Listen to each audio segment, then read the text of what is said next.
Substituted decision-making or supported decision-making. Many people who use advocacy come to advocacy because they want support in making decisions. Advocacy has a long and successful tradition of supporting people to make decisions, whether that is through accessing information, making choices, understanding options, or communicating decisions.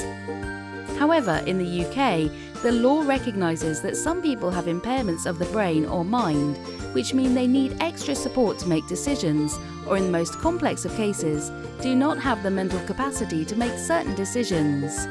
The Mental Capacity Act provides a framework for others to make decisions on behalf of people who lack capacity. It sets out a clear process that people must follow when they make a decision on behalf of someone who lacks capacity. This process is called substituted decision-making and is based upon the following 5 principles. 1. A person must be assumed to have capacity unless it is established that they lack capacity. 2. A person is not to be treated as unable to make a decision unless all practicable steps to help them to do so have been taken without success. 3. Just because an individual makes what might be seen as an unwise decision, they should not be treated as lacking capacity to make that decision. 4. Any act or decision made under the Act for or on behalf of a person who lacks capacity must be done in their best interests. 5. Consideration must be given to what is least restrictive of their basic rights and freedoms. By following these principles, the aim is to arrive at a decision on behalf of the person that is in their best interests.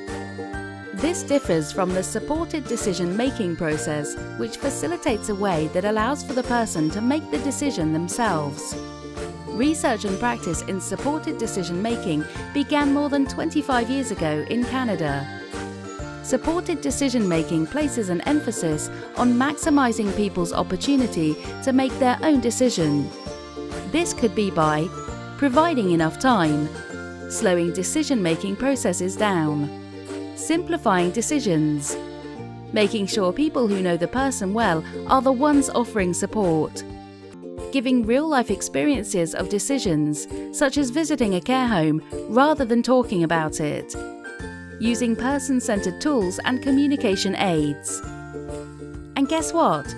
Even though the Mental Capacity Act provides a legally safe way to substitute an incapacitated person's decision, it also enshrines in law supported decision-making.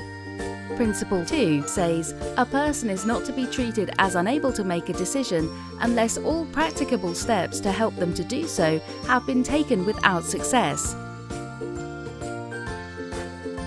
So, in a way, the law is saying that you must do supported decision-making before moving to substituting a person's decision. Why does this matter?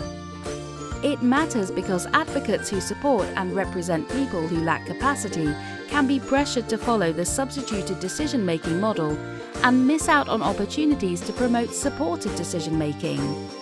You know you're doing substituted decision-making when your emphasis is on representation. You collect information from others who know the person well. Your time is spent gathering information and researching. You are pressured to submit reports timely for decision-makers to make the decision. You know you're doing supported decision-making when your emphasis is supporting the person to understand info. You give information to your partner for them to make choices. Your time is spent communicating with your partner. You slow things down to maximize opportunities for the person to make choices. Supported decision-making isn't easy, but who said advocacy was easy? The more complex the condition, the higher the support needs, the bigger the impact of the person's disability on their decision-making skills, the harder supported decision-making will be. But you didn't come into advocacy to just help the vocal people become more vocal. Perhaps you came in to make sure the people who are most at risk of not being involved and heard are supported to take power and control back. You're the advocate. You decide where to put your focus. Want further information? Kate Mercer Training for training qualification and support. www.katemercer-training.com